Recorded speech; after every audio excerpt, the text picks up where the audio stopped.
오늘은 이제 가정의 달 마지막 주일을 맞고 있습니다. 첫째 주일 어린이 주일에는 어린아이와 같은 자가천국을 소유한다. 두 번째 어버이 주일에는 또 어버이를 잘 공경해야 그것이 축복의 길이 된다. 말씀을 나누었고요.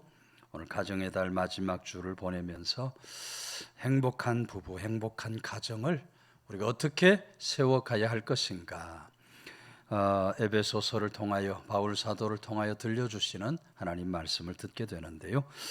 오늘 가장 마지막으로 읽은 33절 말씀은 그러나 너희도 각각 자기 아내 사랑하기를 자신같이 하고 아내도 자기 남편을 존경하라. 남편에게 아내를 사랑해야 된다고 말하고 있고, 아내를 향해서는 남편을 어떻게 해요? 존경해야 된다라고 말씀을 하고 있습니다. 이 말씀에는 대전제가 있는 거죠. 하나님께서 남편에게 사랑할 아내를 주셨다는 것이고요. 또 아내에게는 존경할 만한 남편을 주셨다는 겁니다. 다시 말하면 하나님께서 부부가 더불어 함께 세워갈 가정을 하나님께서 허락해 주셨다. 그러므로 오늘 성도된 우리가 우리 가정을 아름답고 행복한 가정으로 든든히 세워가려면 하나님께서 친히 그런 가족들을 내게 주셨다. 그런 분명한 믿음으로 하나님 은혜에 감사하며 나아갈 수 있어야 합니다. 또 그러면서 그렇게 주신 가족들을 우리가 언제나 소중히 여기면서 사랑과 존경, 소중히 여기면서 살아가는 그런 성도들이 반드시 될 수 있어야 한다. 창세기 2장 18절 여호와 하나님이 이르시되 사람이 혼자 사는 것이 좋지 아니하니 내가 그를 위하여 돕는 배필을 지으리라 하시니라 하셨어요. 이 말씀은 하나님께서 우리들에게 가족을 주신 이유를 아주 분명하게 말씀해 주고 계십니다. 하나님께서 아담을 만드신 후에 혼자서 살아가는 것, 아담 혼자 사는 것을 좋지 않게 보신 겁니다. 혼자 사는 것 보기가 좋지 않구나. 그래서 외롭지 않게 살아가도록 가족과 더불어 함께 행복하게 살아가라고 하나님께서 하와를 만드시고 가정을 만들어 주신 거예요. 오늘 하나님께서 만들어 주신 부부, 하나님께서 만들어 주신 이 가정을 우리는 그와 같이 소중히 여기면서 살아가는 그런 믿음의 사람들이 반드시 될 수 있어야 하는 겁니다. 캐스트어웨이라는 영화가 있습니다. 오래전에 만들어진, 여러분 중에 아마 보신 분들도 분명히 있을 겁니다. 이 영화는 한마디로 현대판 로빈슨 크루소의 이야기입니다. 주인공인 척이 비행기를 타고 출장을 떠납니다. 근데 그만 이 비행기 사고를 당해서 비행기가 바다에 추락을 하지요. 척이 정말 구사일생으로 살아난 뒤에 홀로 무인도에서 생활을 하는 거예요. 아무도 없는 무인도에서 혼자 살아가니 여러분 얼마나 외롭고 힘들겠습니까? 너무너무 외로운 거예요. 그 외로움을 이겨보려고 어느 날 바다에 떠밀려온 바람 빠진 배구공을 주어서 거기다 사람 얼굴을 이렇게 그려요. 사람 얼굴을 그려놓고 그 배구공에다가 이름을 줍니다. 윌슨이라는 이름을 부르면서 배구공과 친구처럼 지내요. 이런저런 이야기를 혼자서 나누면서 배구공과 친구처럼 지냅니다. 그리고 후에 파도에 떠내려온 알루미늄 판으로 뗏목을 만들어서 정말 힘든 사투 끝에 그 지긋지긋한 무인도와 외로움을 벗어나게 되었다 하는 그런 내용의 영화예요. 영화 제목이 캐스트어웨이인데 사전을 보면 붙여서 캐스트어웨이 하면 조난자라는 뜻이 되고요. 이걸 따로따로 떼어서 캐스트와 어웨이라고 쓰면 내버려짐, 조난, 이런 뜻을 가진 단어가 됩니다. 이 영화는 인간에게 내버려짐, 다시 말하면 외로움이라고 하는 것이 얼마나 무서운 것인가, 얼마나 힘든 것인가를 잘 보여주는 그런 이야기예요.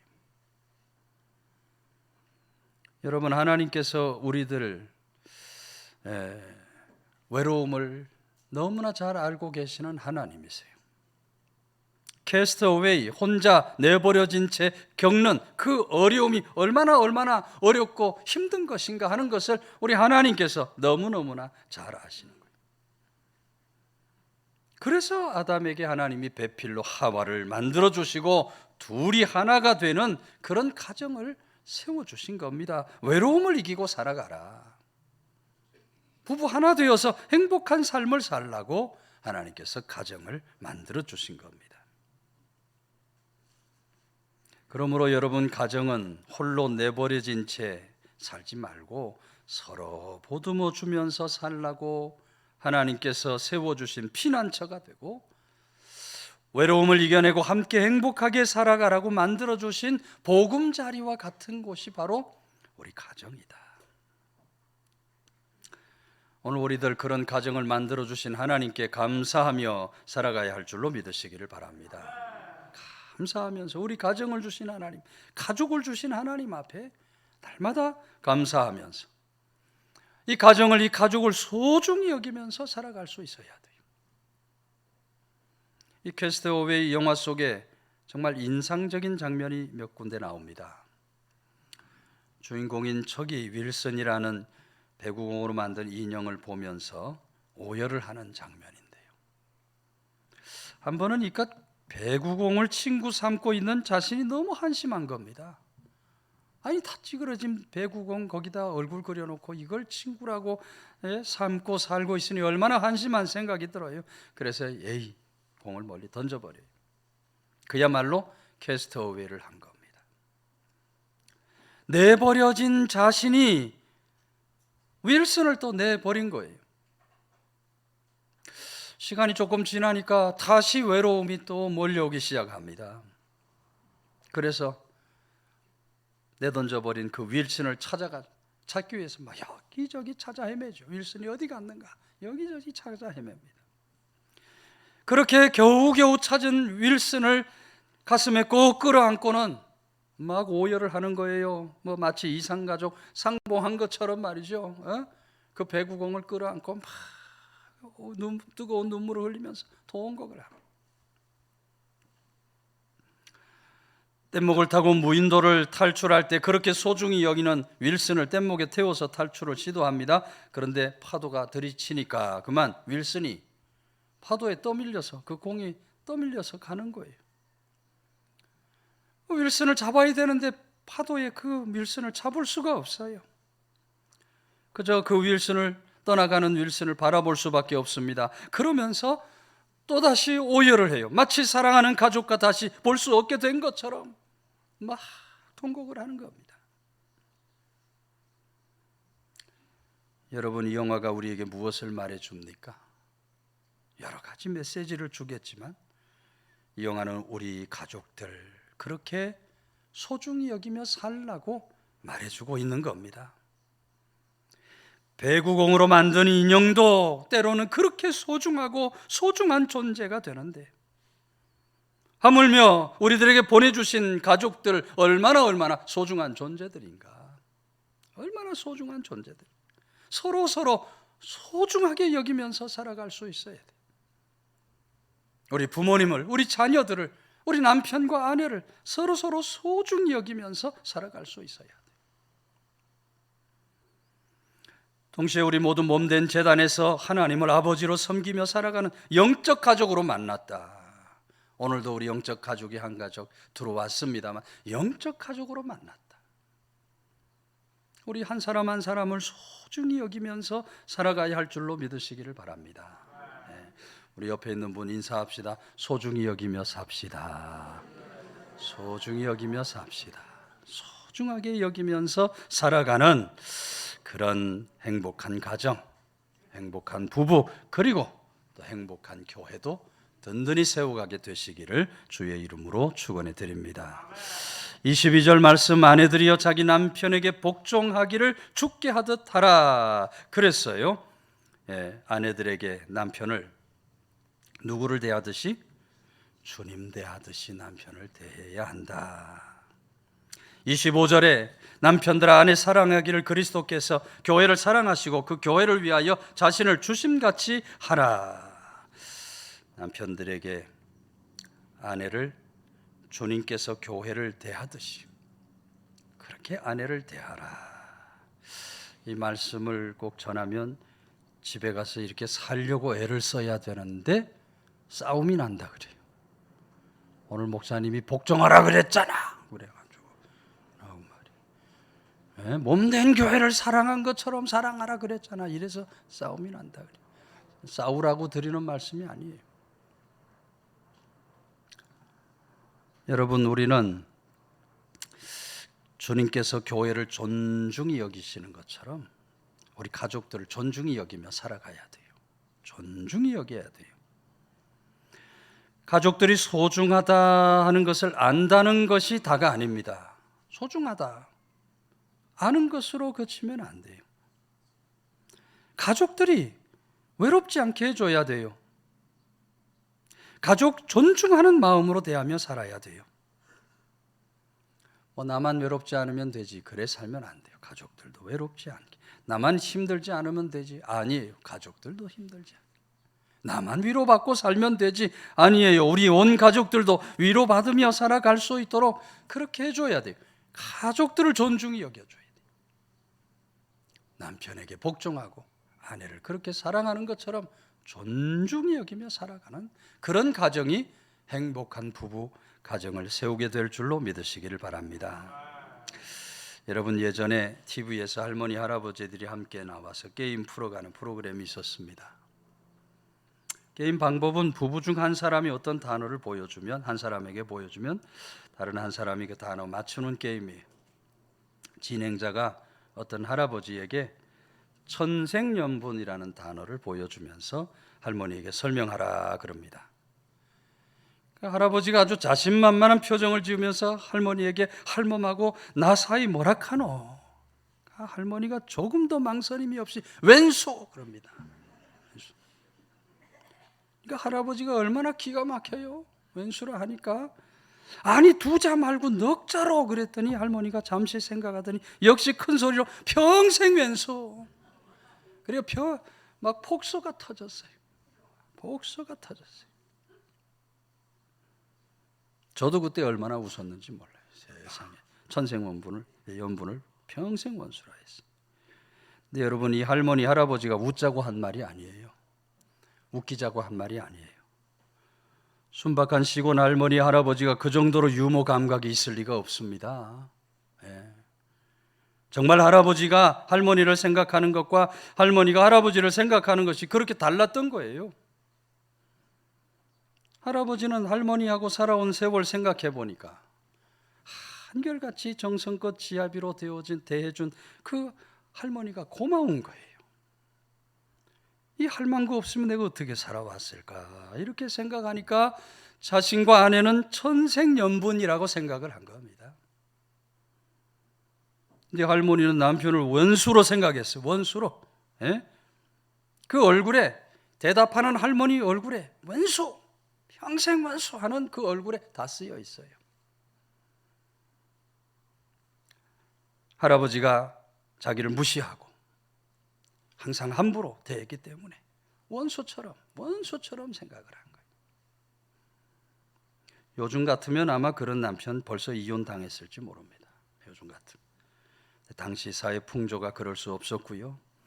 자식들 생각에서 모질게 참고 살아왔던 그런 시절이에요. 그래서 그 남편이 원수 같지만 평생 원수지만 같이 살아온 거죠. 여러분, 오늘도 이 할아버지 같은 사람들이 얼마나 많은지 몰라요. 가족들을 함부로 대하는 겁니다. 아내를 함부로 대하고 남편을 함부로 대하고 자식을 함부로 대하고 함부로 말하고 함부로 행동하는 사람들이 얼마나 많은지 제가 가끔 얘기를 드리지만 나이가 60이 되고 70이 되고 80이 됐는데도 자기 부인한테 야! 야! 그러고 부르는 남편들이 있다. 얼마나 여러분 어리석고 악한 일입니까? 함부로 말하고 함부로 행동하니까 가족들이 마음의 상처를 받게 되고 아픈 삶을 살게 되는 거예요. 여러분, 행복한 부부 가정을 세워가려면 서로 존중하며 살아야 할 줄로 믿으시기를 바랍니다. 존중해 줘야 돼요. 부부간의 호칭도 시대에 따라서 달라집니다.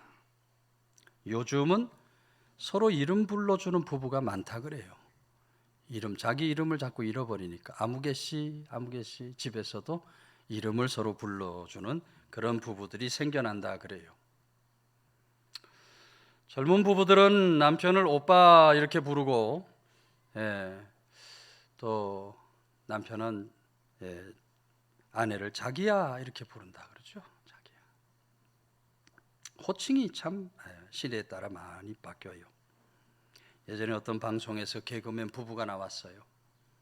부부 하는 얘기예요. 연애 시절에는, 옛날 연애할 때는 나이 많은 남자애는 오빠라 하고 나이 많은 여자애는 누나라고 불렀는데 서로 사랑하게 되고 서로 애인 관계가 되니까 야라고 부르더래. 야.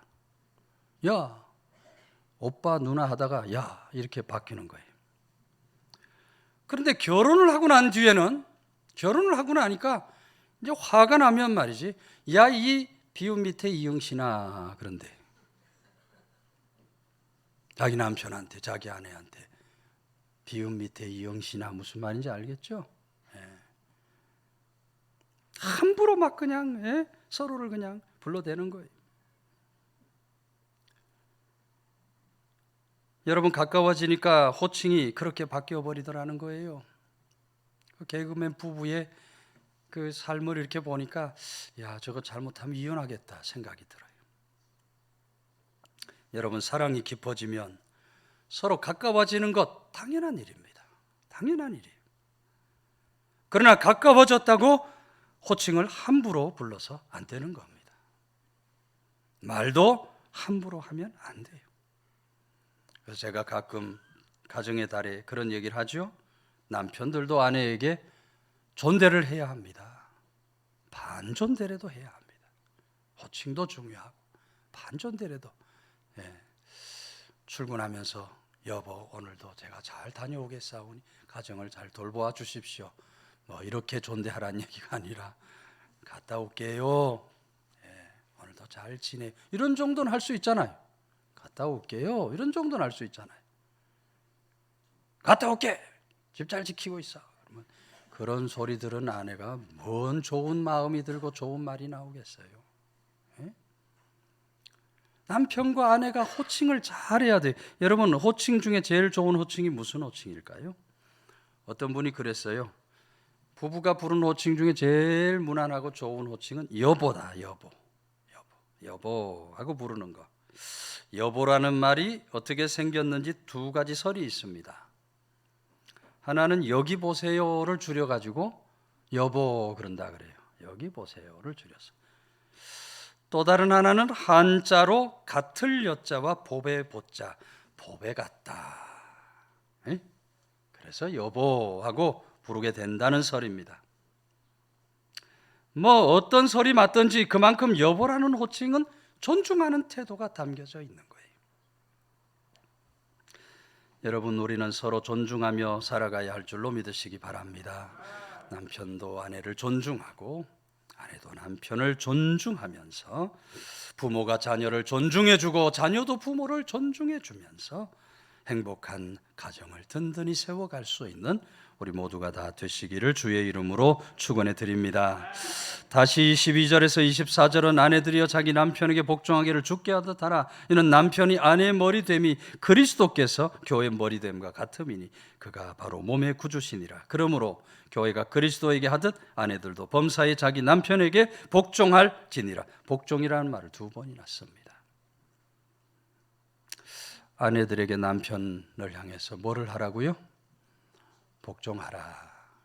복종해야 된다. 이 제가 여러 번 말씀드렸지만 이게 무슨 군대식의 복종이 아니에요. 이건 창조 질서로 하나님께서 만들어 주셨기에 복종하라. 25절 28절은 남편들아 아내 사랑하기를 그리스도께서 교회를 사랑하시고 그리스도를 위하여 자신을 주신 그 교회를 위하여 자신을 주신 같이 하라. 이는 곧 물로 씻어 말씀으로 깨끗하게 거룩하게 하시고 자기 앞에 영광스러운 교회로 세우사 티나 주름 잡힌 것이나 이런 것들이 없이 거룩하고 흠이 없게 하려 하시며 이와 같이 남편들도 자기 아내 사랑하기를 자기 자신과 같이 할 거예요. 자기 아내를 사랑하는 자는 자기를 사랑하는 것이다. 아내 사랑할 때 자기 자신을 사랑하는 것처럼 자신을 그렇게 내어주면서 사랑해야 된다고 말씀을 하고 있어요. 명령이 다릅니다. 남편을 향한 명령과 아내를 향한 명령이 달라요. 여러분 누가 더 힘이 들어요? 이 명령 순종하며 살기에 누가 힘이 더 들어요? 아내들은 아내가 힘들다 그럴 거고요. 남편들은 남편이 힘들다 그럴 겁니다. 여러분 원래 아내는 기본적으로 남편을 위해서 수고하고 섬기는 일을 잘합니다. 잘해요. 모성애가 있어서 아이들 양육하는 것도 보면 정말 수고, 헌신, 희생하는 것을 너무너무 잘해요. 근데 복종하는 것은 다릅니다. 복종하는 건 달라요. 대부분 집에서 보면 아내가 남편보다 못하지 않습니다. 말주변도 아내가 더 좋은 경우가 많고 판단력도요. 아내가 더 잘하는 가정들이 많아요. 남편보다 못하지 않아요. 오히려 남편보다 나은 점이 많아요. 그러니 그 남편 볼 때마다 답답하니까 자꾸 아내가 잔소리를 하는 거잖아요. 잔소리를. 근데 그런 아내를 향해서 남편에게 복종하라 하니까 이거 얼마나 힘이 든 거예요, 이게. 신통치 않은 남편 복종하라 하니 얼마나 힘이 들어요. 그러니 하나님이 주시는 말씀, 내 남편에게 복종하라 하는 말씀에 순종하며 살아가려면 희생하는 마음이 있어야 돼요.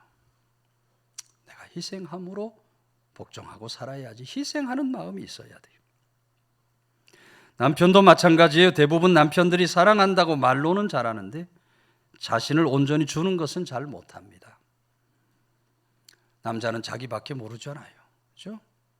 이게 참 문제예요. 모든 남편의 문제예요. 자기밖에 몰라. 자기만 위해달라 그래요. 예. 자기만 너무너무 사랑하는 거예요. 자기 자신만 너무너무 사랑하는 거예요. 자기만 챙기는데 바빠요. 밖에 나가 돈벌이는 잘해와요. 교회 가도 교회와 성도 섬기는 일을 잘하는데 가족을 위해서 희생하는 것은 왜 이렇게 남편들이 못하는지 몰라요.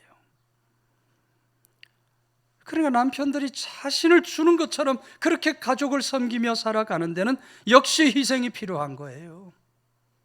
내가 희생해야지. 자기 희생이 필요한 거예요.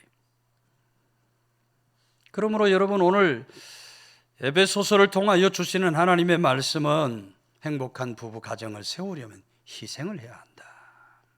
희생이 있어져야 한다고 말씀을 하고 있는 겁니다. 부부도 당연히 희생을 해야 하고요. 자녀도 부모를 위하여, 부모도 자녀를 위하여 희생하며 살아갈 때 행복한 가정이 세워지게 될 줄로 믿으시기를 바랍니다. 미국의 어느 산골 마을 지미라는 소년이 살고 있었습니다. 근데 지미는 10살인데 6살짜리 여동생이 있었어요. 여동생을 너무너무 이뻐하고 사랑하는 거예요. 어느 날 자전거 타고 놀던 여동생이 자전거에서 떨어졌는데 혈관 어떻게 다쳤는지 출혈이 굉장히 심한 겁니다. 순식간에 의식을 잃어버리고 쓰러졌어요. 의사가 달려왔을 때는 이미 여동생이 거의 다 죽어가고 있는 지경이에요. 의사가 급히 수혈을 해야 한다고 합니다. 그런데 동생과 같은 혈액형은 지미뿐이에요. 1분 1초도 지체할 수가 없습니다. 의사가 지미에게 물어요. 동생 살리기 위해 네 피를 줄 수 있겠니? 순간 지미가 얼굴이 굳어지더니 곧 뭔가 크게 결심한 듯이 고개를 천천히 끄덕입니다. 의사가 지미를 눕혀놓고 피를 뽑기 시작해요. 동생의 팔에 수혈을 합니다. 수혈이 잘 되기를 가족들은 또 밖에서 기다리면서 기다려요. 점점 소녀의 얼굴이 핏기가 돌고 맥박이 정상적으로 돌아옵니다. 그런데 그때 침대에 누워있던 지미가 두려움에 벌벌 떨고 있어요. 의사가 너 왜 그렇게 떨고 있니? 하고 물으니까 지미가 하는 말이 겁에 질린 표정으로 저 언제 죽나요? 그래요. 의사가 그제서야 동생에게 피를 뽑아준다는 말의 의미를 지미가 잘못 생각하고 있다는 것을 알게 됩니다. 지미는 자기 동생을 살리기 위해서 자기 몸의 모든 피를 다 뽑아줘야 한다고 생각을 했던 거예요. 그래서 피를 준다고 할 때 동생 살리기 위해서 자기가 죽을 결심을 했던 겁니다. 의사가 너무너무 벅찬 감동의 눈물을 흘리면서 지미를 꼭 끌어안아줘요. 그리고는 그래, 네가 네 동생을 살렸다. 그런데 지미야, 너도 죽지 않을 거야 했다는 겁니다. 여러분, 이것이 가족들이 가져야 할 마음가짐, 자세인 줄로 믿으시기를 바랍니다. 서로를 향해서 희생하고자 하는 마음이 있어야 돼요. 우리 주님께서는 그렇게 서로 희생하면서 서로 사랑하면서 살아가라고 말씀을 해주고 계시는 겁니다. 요즘에 많은 가정들이 무너져가고 있습니다. 인터넷, TV, 뉴스를 통해서 정말 많은 가정들이 말이에요. 왜 이렇게 가정폭력이 많이 일어나는지, 왜 이렇게 어린 아이들을 갖다 버리는 일들도 많이 일어나는지, 가정이 무너져가고 있어요.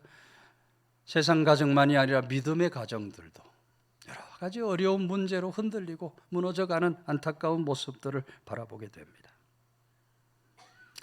가정의 달을 보내면서 내 가정이 건강한가, 은혜롭고 행복한 가정으로 세워졌는가 돌아보면서 오늘 주시는 하나님의 말씀을 따라서 우리 모두 가족을 소중히 여기고 서로 존중이 대하며 서로 희생하는 마음으로 든든히 가정을 행복하게 세워가는 성도들 다 되시기를 주의 이름으로 축원해 드립니다.